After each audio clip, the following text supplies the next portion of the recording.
تمہارے پروردگار نے ارشاد فرمایا ہے کہ اس کے سوا کسی کی عبادت نہ کرو اور ماں باپ کے ساتھ بھلائی کرتے رہو، اگر ان میں سے ایک یا دونوں تمہارے سامنے بڑھاپے کو پہنچ جائیں تو ان کو اف تک نہ کہنا اور نہ انہیں جھڑکنا،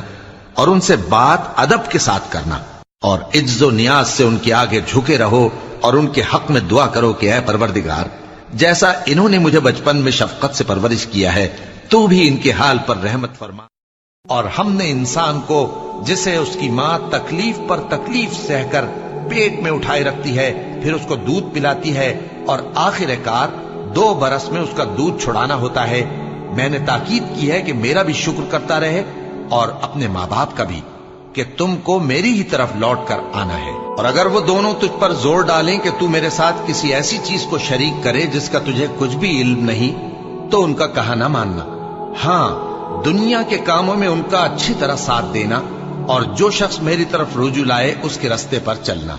پھر تم کو میری طرف لوٹ کر آنا ہے تو جو کام تم کرتے رہے ہو سب سے تم کو آگاہ کر دوں گا۔ اور ہم نے انسان کو اس کے والدین کے ساتھ بھلائی کرنے کا حکم دیا،